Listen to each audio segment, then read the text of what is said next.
আসসালামু আলাইকুম। সংবাদে আপনাদের সবাইকে স্বাগত। সংবাদ শিরোনাম। এন্ডোস্কোপের পর বন্ধ হয়েছে খালেদা জিয়ার পাকস্থলীর রক্তক্ষরণ। কাতারের ব্যবস্থাপনায় আজ জার্মানি থেকে আসছে এয়ার অ্যাম্বুলেন্স, লন্ডন নেওয়া হতে পারে কাল। সচিবালয়ে র্যাব, কোস্ট গার্ডের বড় কর্তাদের সাথে পরিচয়ের কথা বলে আবু নাসেরের অনলাইন প্রতারণা। ফাঁদে পড়েছেন বহু ক্ষুদ্র ব্যবসায়ী। তথ্য যাচাই ও সচেতনতার তাগিদ। এইসব ঘটনার সাথে যারা জড়িত তাদেরকে আইনের আওতায় আনার জন্য চেষ্টা করি। অর্থনৈতিক টাস্ক ফোর্সকে গুটি কয়েক পরামর্শ হয়েছে, বাস্তবায়ন গুরুত্ব না দেয়ায় হতাশ সংস্কার কমিটির প্রধান। দৃশ্যমান পদক্ষেপ জরুরি বলছেন অর্থনীতিবিদরা। নতুন প্রজন্মের কাছে বিজয় মানে স্বনির্ভর আত্মমর্যাদাশীল রাষ্ট্র। কেবল অতীত আঁকড়ে থাকা নয়, তারুণের কাছে গুরুত্বপূর্ণ শিক্ষা, ন্যায় বিচার ও অর্থনৈতিক গতিশীলতা। বাংলাদেশের প্রত্যেকটা মানুষ যাতে এটা ফিল না করে যে আমি চিকিৎসা পাচ্ছি না বা আমার এখানে চিকিৎসা বলতে কিছু নেই। আমার দেশের প্রায়োরিটি সর্বপ্রথম, এগুলা বলা সহজ, কিন্তু ইনশাল্লাহ আমি কাজের মাধ্যমে করে দেখাতে চাবো। এই বিজয় চেতনাটাকে ধারণ করে আমি আমার পেশাগত জীবনে এগিয়ে যেতে চাই। Argentina. There you go. Ooh, the defending champions, the first South American team to book their spot. FIFA বিশ্বকাপের ড্র হলো ওয়াশিংটন ডিসির কেনেডি সেন্টারে। জি গ্রুপে আর্জেন্টিনা, সিতে ব্রাজিল। 48 দলের টুর্নামেন্টে সেভাবে তৈরি হয়নি গ্রুপ অফ ডেথ।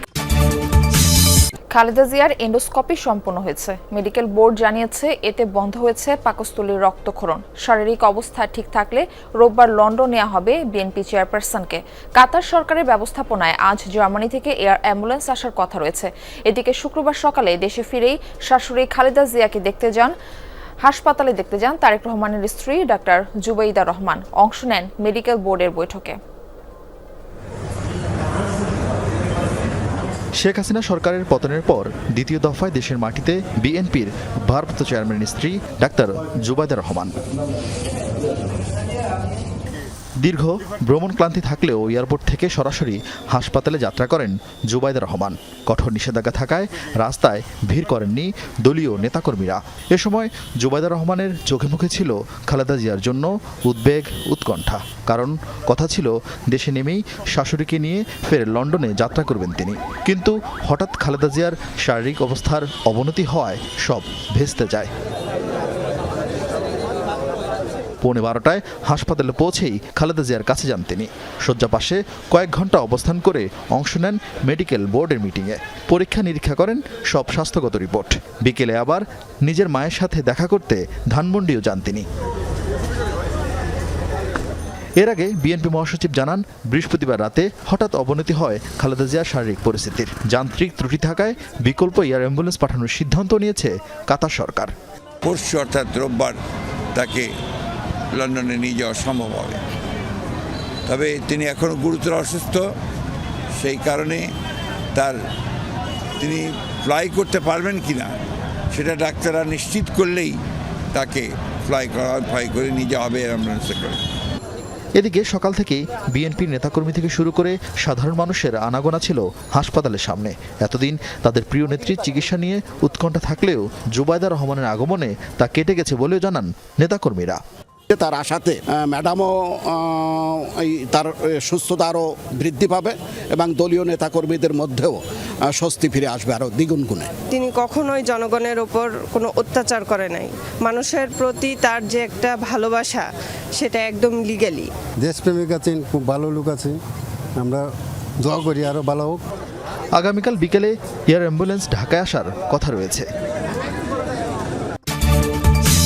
সচিবালয়ে ঢাকা বিশ্ববিদ্যালয়ের মতো বড় সব দপ্তর প্রতিষ্ঠানে চাহিদা মতো পণ্য সরবরাহ করেন তিনি। র্যাব, কোস্ট গার্ডের মতো সংস্থাও আছে এই তালিকায়।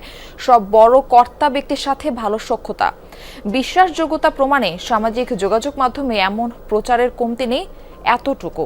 আর সেই বিশ্বাসের ফাঁদে পড়ে নিঃস্ব হয়েছেন অনেক ক্ষুদ্র ব্যবসায়ী। আদতে এর সবই ছিল আবু নাসের নামে এক প্রতারকের কৌশলী প্রতারণার ফাঁদ। অনলাইন প্রতারণার গল্পের বাকিটা থাকছে সহকর্মী তানভীর মৌসুমের রিপোর্টে। আমার বাচ্চার জন্য আমি ডাক্তার কিনতে পারছি, তার দুধের ব্যবস্থা করতে পারতেছি। আমার বাবা মা অসুস্থ, ছোট কাজ করে যে আমি তাদেরকে সাপোর্ট দিব, ওই পরিবেশটাও নাই।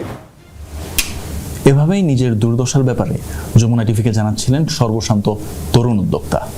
স্রেফ একটি ফেসবুক পোস্ট যার জীবনটাকে তছনছ করে দিয়েছে। জীবনযুদ্ধের পথটা সহজ করতে চাকরির পাশাপাশি মাংস আর ডিমের ব্যবসা করতেন এ ব্যক্তি।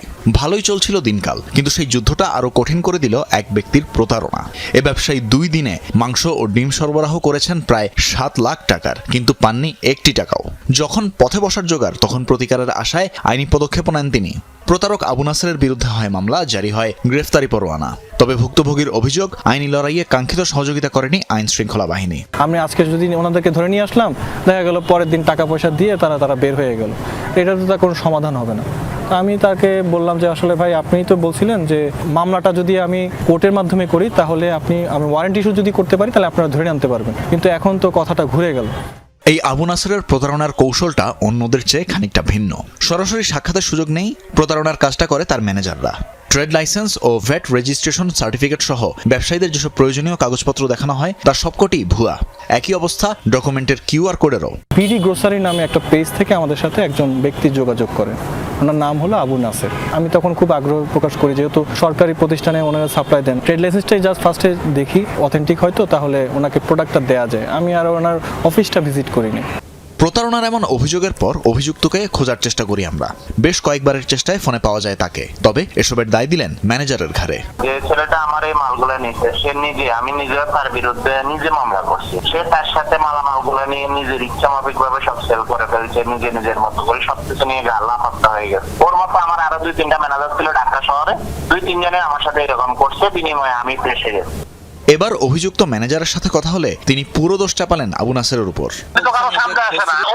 আপনাকে কনভিন্স করবে, কনভিন্স করার পরে বললাম মালটা অমুক জায়গায় দিয়ে আসবেন, আমার ম্যানেজার রিসিভ করবে।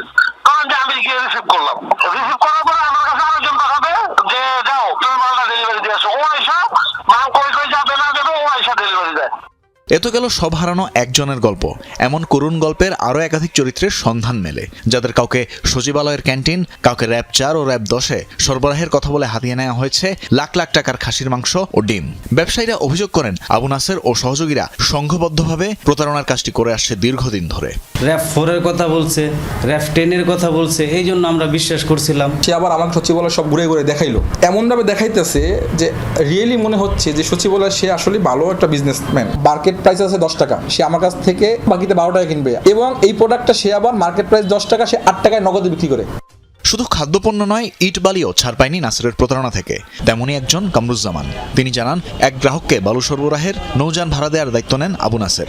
কথা মতো প্রতারককে ভাড়াও পরিশোধ করা হয়, কিন্তু বালু উত্তোলনকারী সেই নৌযান আর নির্ধারিত ঠিকানায় পৌঁছায়নি। আমার বলগেট ওখানে দিব না কেন, আমার বলগেট দিলে ওনারা বিক্রি করে খাইয়ে ফেলাইবো। তাইলে আমি বললাম যে টাকাটা দিয়ে দেন, দিচ্ছি করে আর দেয় না। এই ম্যানেজারগুলোও ওর সাথে প্রতারণার সাথে জড়িত। ওই ম্যানেজারগুলো এসে এমনভাবে আপনাকে উপস্থাপন করবে যে সে নাসিরের দ্বারা প্রতারিত হয়েছে। প্রযুক্তিবিদরা বলছেন ভার্চুয়াল জগতে লেনদেনের ক্ষেত্রে তথ্য যাচাই জরুরি। সেক্ষেত্রে বিভিন্ন অনলাইন টুলসের সাহায্য নেওয়ার পরামর্শ দেন তারা। ভার্চুয়ালি যে বিভিন্ন যে সবকিছু আপনি বিশ্বাস করবেন না, তার সাথে কিছু ডকুমেন্টারি রিলেটেড আপনাকে যাচাই করতে হবে। লাইক আপনাকে একটা ট্রেড লাইসেন্স দিল, আপনি ট্রেড লাইসেন্সের নাম্বার দিয়ে কিন্তু আপনি সিটি কর্পোরেশনের ওয়েবসাইটে আপনি যাচাই করতে পারবেন এই ট্রেড লাইসেন্সটা সঠিক কিনা।